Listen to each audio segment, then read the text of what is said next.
Hello friends, I am Piyush Bhesaniya, maths teacher. Welcome to my YouTube channel. આજના લેક્ચરમાં આપણે ભણવાના છીએ ધોરણ 10ની અંદર એક નવું ચેપ્ટર, એટલે કે ચેપ્ટર નંબર 3, દ્વિચલ સુરેખ સમીકરણ યુગ્મ. આ ચેપ્ટર બોર્ડના પેપરની અંદર જે મેથ્સનું પેપર 80 માર્કનું હોય એમાંથી 8 માર્કમાં આ ચેપ્ટર એક પૂછાવાનું છે. એટલે કે 4 માર્કનો એક દાખલો, 2 માર્કનો એક દાખલો અને 1 માર્કના 2 હેતુલક્ષી નાના નાના પ્રશ્નો. તો જોઈએ દ્વિચલ સુરેખ સમીકરણ યુગ્મની વિશે આપણે માહિતી મેળવીએ કે ચલ કોને કહેવાય. આપણા ચેપ્ટરનું નામ છે દ્વિચલ, એટલે પહેલાં આપણે એક ચલને તો ઓળખીએ કે ચલ કોને કહેવાય, પછી તો દ્વિચલ આપણને ખબર પડી જાય. જે રાશિની કિંમત બદલાતી હોય તેવી રાશિને ચલ કહેવાય. જેની કિંમત બદલાઈએ રાખે એને ચલ કહેવાય. પણ હું અહીંયા એમ લખું કે 5, તો આ 5ની કિંમત ક્યારેય બદલાય નહીં, એટલે એને ચલ ન કહેવાય. તો તમે જાણો છો કે એને શું કહેવાય?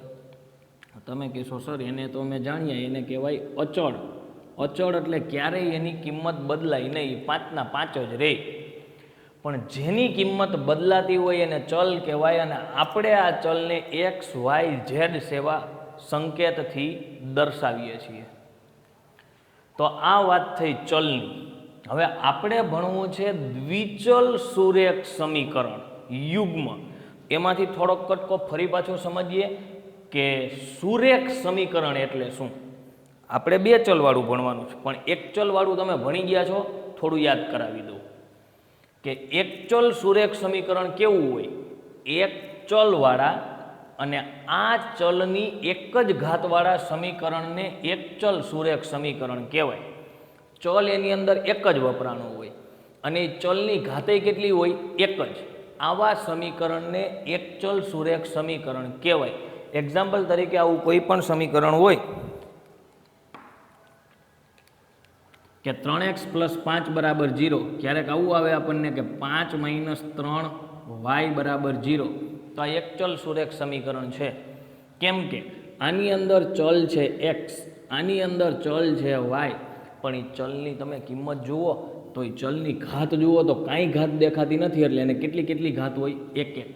આ એક જ ઘાત હોય અને જેની અંદર એક જ ચલ હોય, આવા સમીકરણને એક ચલ સુરેખ સમીકરણ કહેવાય. એનું પ્રમાણિત સ્વરૂપ તમે ભણી ગયા 8મા ધોરણની અંદર કે x + b = 0. આવા સ્વરૂપમાં દેખાય કે a છે એ અચળ હોય, b છે એ અચળ હોય, આને કહેવાય x નો સહગુણક. એને શું કહેવાય? x નો સહગુણક. અને b ને શું કહેવાય? અચળ પદ. જેમાં આ ચલ એક જ છે અને આ ચલની ઘાત પણ એક જ છે. ત્યાં તમે બાજુમાં લખતા કે a ≠ 0. એને 0 નહીં લેવાનો ક્યારેય.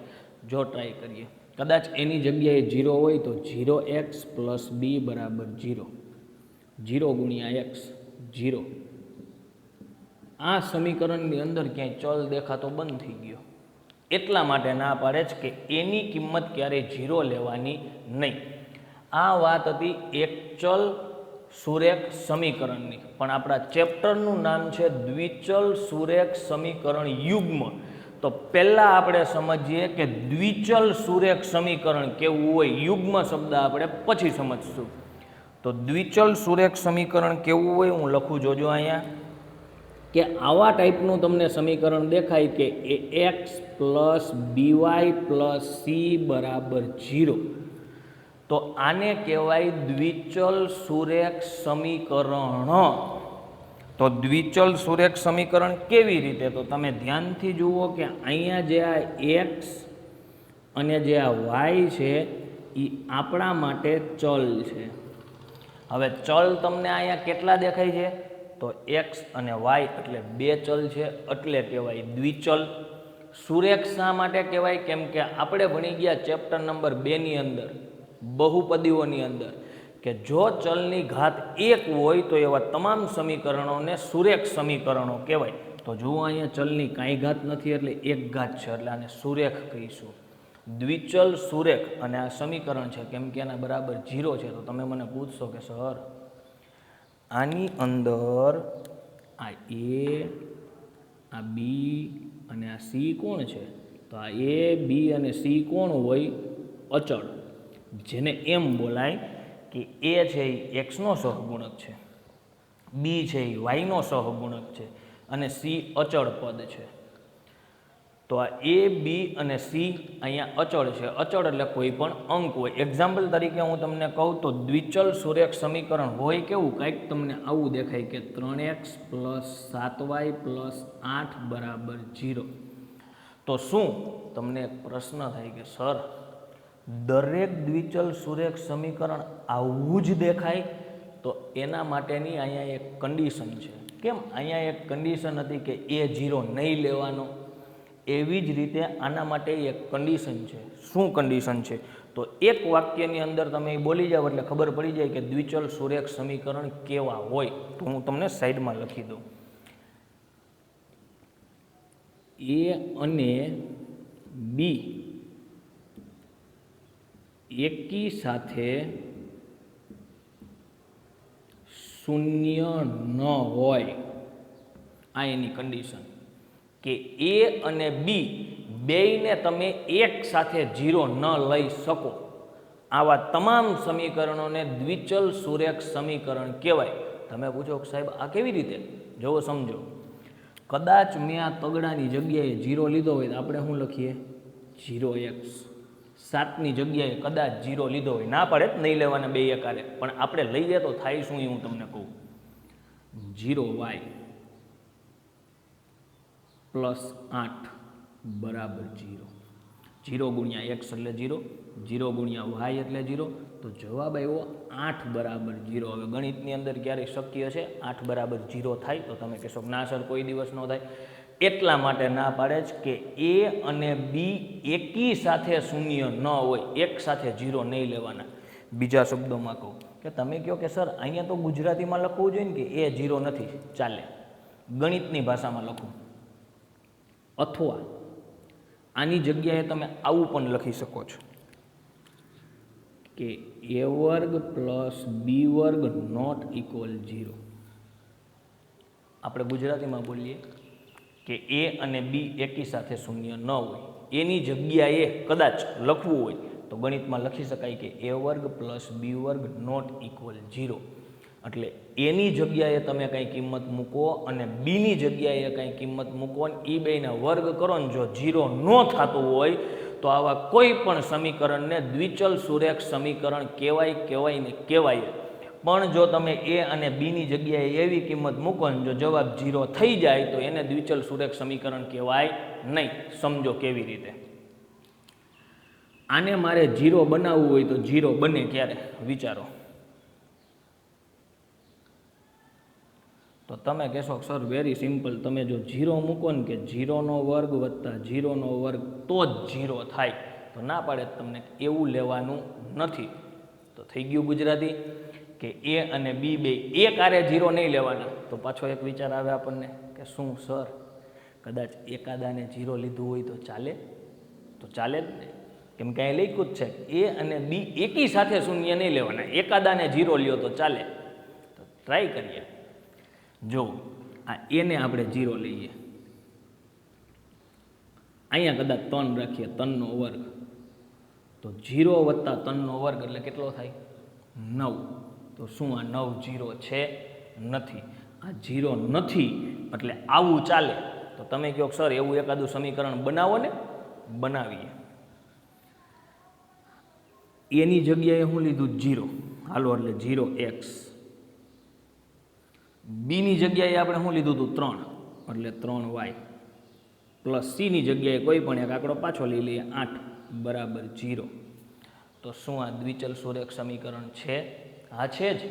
કેમ કે આપણે આ કન્ડિશનની સાથે જ આપણે આ સમીકરણ બનાવ્યું છે. હવે આનું સાદુરૂપ આપીએ તો 0 × x એટલે 0, 3y + 8 બરાબર 0. તો તમે કહેશો સર આમાં તો દ્વિચલ દેખાતા નથી. હતા, યાદ કરો. જુઓ ઉપર દ્વિચલ છે.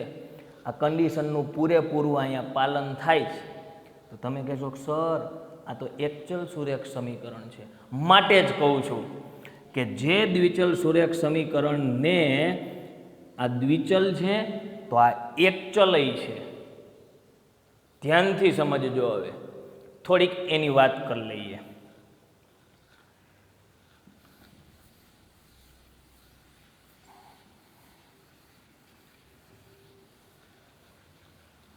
જો ધ્યાનથી સમજીએ, આ કન્ડિશન કોની છે? એકચલની. અહીંયા મેં આ કન્ડિશન લખી છે એ કોની છે? દ્વિચલની. જો સમજીએ એકચલ કોને કહેવાય તો એના એક બે એક્ઝામ્પલ લખું કે 3x + 8 બરાબર 0, 5y + 3 બરાબર 0, 7y બરાબર 0, 9x - 8 બરાબર 0, 5 - 7y બરાબર 0. આ બધાને તમે જોઈ શકો છો આમાં એકચલ છે, એટલે આ એકચલ સુરેખ સમીકરણ છે. દ્વિચલ સુરેખ સમીકરણ આ કન્ડિશનનું પાલન કરીને આપણે થોડાક બનાવીએ તો તમે ડાયરેક્ટ ઓળખી જશો કે સર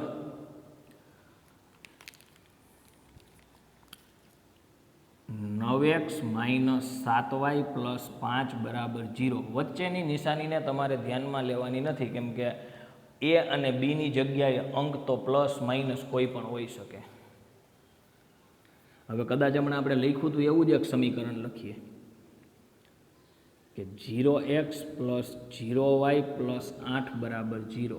હવે એવું એક સમીકરણ લખીએ કે 0x + 3y + 5 બરાબર 0, 7x + 0y + 8 બરાબર 0, 9x - 3 બરાબર 0. ટૂંકમાં મેં આમાં 0y લખ્યા નથી. 5y + 5 બરાબર 0. આમાં મેં 0x નથી લખ્યા, બાકી છે તો દ્વિચલ જ. જો ધ્યાનથી સમજો, આ બધાય એકચલ છે જ અને આ બધાય દ્વિચલ છે જ. એક ચલની કન્ડિશન શું? કે એક ચલની કન્ડિશન ઈ કે એ 0 ન હોવો જોઈએ, એટલે કે જે આપણી પાસે ચલ હોય એની આગળ સહગુણક 0 ન હોવો જોઈએ. ચેક કરી લઈએ, આપણી પાસે અહીંયા ચલ x છે તો એની આગળ 0 નથી, એટલે આ એક ચલ છે. અહીંયા 0 નથી, એક ચલ છે. આ જે ચલ છે એનો સહગુણક 0 નથી, એટલે એક ચલ છે. આ એક ચલ છે અને આ એક ચલ છે. હવે વાત કરીએ દ્વિચલની. તો દ્વિચલની વાત કરીએ તો એ અને બી એકી સાથે શૂન્ય ન હોવા જોઈએ. અલગ અલગ શૂન્ય હોય તો કંઈ વાંધો નથી, એક સાથે શૂન્ય હોવા જોઈએ નહીં. તો અહીંયા x અને y ના સહગુણક શૂન્ય નથી, એટલે આ દ્વિચલ છે. અહીંયા x અને y ના સહગુણક 0 છે, મતલબ કે આ દ્વિચલ નથી. એવી જ રીતે અહીંયા જુઓ, x અને y ના સહગુણક એક સાથે 0 નથી, એકાદો હોય તો ચાલે, એટલે આ પણ દ્વિચલ છે. આ દ્વિચલ છે.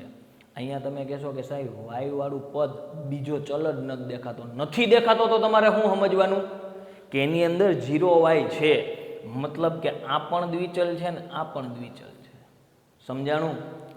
ફરી પાછું હજી એક વખત કહું, ધ્યાનથી જુઓ કે એક ચલ તો સમજાય જ જાય. આપણને સમજવાનું આપણે દ્વિચલ છે.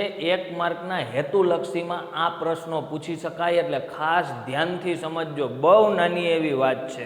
કેવી રીતે જુઓ કે એ અને બી એક સાથે 0 ન હોવા જોઈએ, અને મગજમાં ઘુસાડી દો કે કદાચ એકાદો 0 હોય તો હાલે. અને બાકી તો હું તમને ટૂંકાને ટચ શબ્દોમાં કહી દઉં. જુઓ, તમે કહેશો કે સર શું આ એક ચલ છે?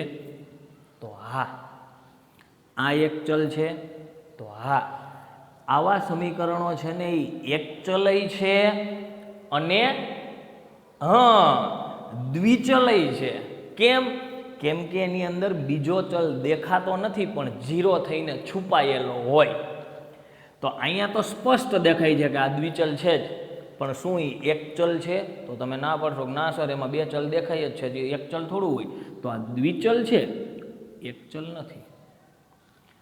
આ તો દ્વિચલ જ નથી, એટલે એક ચલની તો વાત જ નથી. આ દ્વિચલ છે તો એ તો આપણે હા પાડી, પણ જો એ એક ચલ છે. કેમ? કેમ કે આ 0xનું કોઈ મૂલ્ય નથી, એને આપણે ભૂસી નાખીએ તો હાલે, એટલે આ એક ચલ છે. અહીંયા જીરો વાયનું કોઈ મૂલ્ય નથી, દ્વિચલ તો હતું જ, પણ એ એક ચલ છે. માટે ખાસ નોંધ કરીને તમારી નોટબુકમાં લખજો, જે સમીકરણો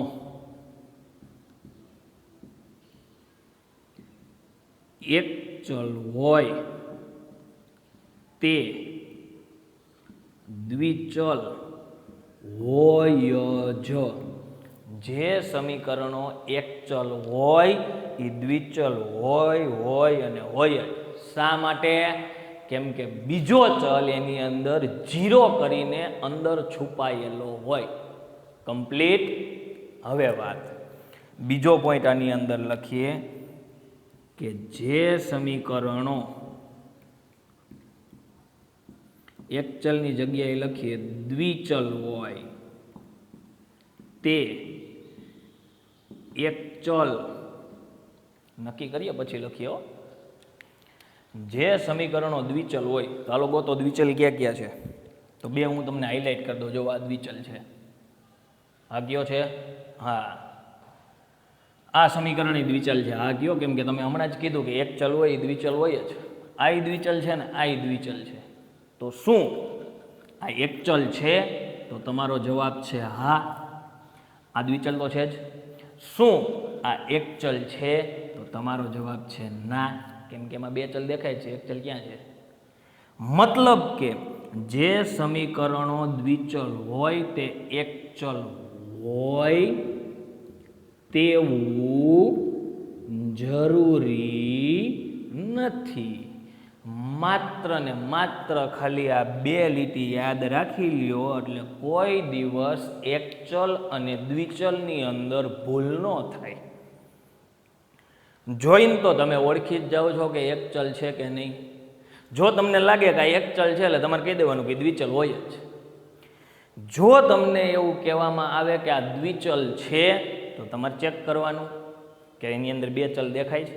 તો દેખાતા હોય તો હાથ પાડી દેવાની હોય ને કે આ દ્વિચલ છે. તો બે ચલ દેખાતા જ હોય અને એની આગળ સહગુણક 0 ન હોય એટલે કહી જ દેવાનું. આગળ જોવામાં સહગુણક 0 નથી એટલે કહી જ દેવાનું કે આ દ્વિચલ છે પણ એક ચલ નથી. અને તમને પૂછવામાં આવે કે શું આ દ્વિચલ છે, તમારે વિચારવાનું કે એક ચલ છે, તો હા, તો દ્વિચલ હોય જ. બહુ સહેલો ટોપિક છે. અત્યાર સુધી આપણે આટલા ટોપિકમાં આપણે ક્યાં પહોંચ્યા કે એક ચલ અને દ્વિચલમાં શું ફરક, અને આપણે અહીંયા સુધી આપણા ચેપ્ટરના નામમાં પહોંચી ગયા કે દ્વિચલ સુરેખ સમીકરણ. હજી આપણને યુગ્મ શબ્દ સમજાતો નથી એટલે હું તમને દ્વિચલ સુરેખ સમીકરણ યુગ્મ શબ્દ સમજાવું કે એનો મિનિંગ શું થાય.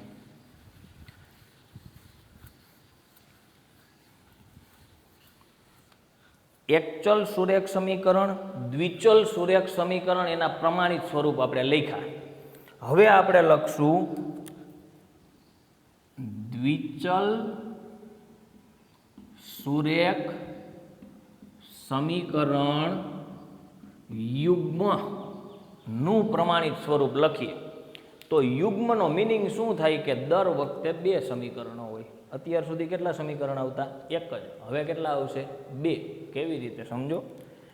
તો બે સમીકરણો આવતા હોય, એક આવતું તો આપણે શું લખતા કે એક્સ પ્લસ બીવાય પ્લસ સી બરાબર 0.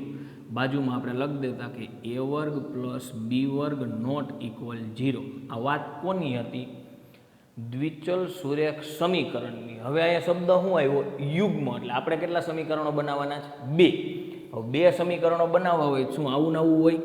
એ એક્સ પ્લસ બીવાય પ્લસ સી બરાબર 0, એ વર્ગ પ્લસ બી વર્ગ નોટ ઇક્વલ 0. તો આ બે બની ગયા એમ કહેવાય? નહીં, બે હરખા જ છે તો એમ ના કહી શકાય. એટલા માટે જુદા પાડવા માટે હું શું કહીશ કે અહીંયા A1 A2, B1 B2, C1 C2, અહીંયા A1 B1, અહીંયા A2 B2. આને કહેવાય દ્વિચલ સુરેખ સમીકરણ યુગ્મનું પ્રમાણિત સ્વરૂપ. એક જ સમીકરણ હોય તો એક જ લખવાનું, પણ યુગ્મ કીધું, સમીકરણ યુગ્મ એટલે કેટલા સમીકરણો લખવા પડે? બે સમીકરણો લખવા પડે. અને અમને આમાં તો કંટાળો આવે હો, બે સમીકરણો દર વખતે લખવા પડે. તો હું જો એક કરી દઉં. અથવા તમે આની જગ્યાએ આવું પણ લખી શકો જ AIX plus BIY plus CI બરાબર 0, AI વર્ગ પ્લસ BI વર્ગ નોટ ઇક્વલ 0. તમે કહેશો કે આમાં કંઈ સમજાણું નહીં સર, તમે તો કહેતા હતા ને 2 સમીકરણો છે, આમાંથી એક જ દેખાય. અને આ આઈ કોણ છે એ તો કયો? અરે જોવો તો ખરા, જ્યાં આઈ બરાબર 1 2, આઈની જગ્યાએ એકડો મૂકો, જ્યાં દેખાય આઈ ત્યાં એકડો મૂકો એટલે પહેલું આવી ગયું, જ્યાં દેખાય આઈ ત્યાં બગડો મૂકો એટલે બીજું આવી ગયું. હવે તમને કીધું હોય કે આ તો યુગ્મ કીધું છે, દ્વિચલ સુરેખ સમીકરણ 50, તો હવે 50 સમીકરણ બનાવવા હોય તો આઈ બરાબર 1 થી 50, આટલું જ લીટીમાં આખે આખું દ્વિચલ સુરેખ સમીકરણ યુગ્મ બની જાય. તો આ હતું દ્વિચલ સુરેખ સમીકરણ યુગ્મનું પ્રમાણિત સ્વરૂપ. નેક્સ્ટ વિડીયો લેક્ચર એટલે કે એક્સરસાઇઝ 3.1ની અંદર આપણે દ્વિચલ સુરેખ સમીકરણ યુગ્મ બનાવતા શીખીશું. બનાવીને પછી એને આલેખમાં કેવી રીતે દર્શાવવા એ પણ શીખીશું. માટે તમે આલેખ લઈને તૈયાર રહેજો. જોઈએ નેક્સ્ટ વિડીયો લેક્ચરની અંદર એક્સરસાઇઝ 3.1.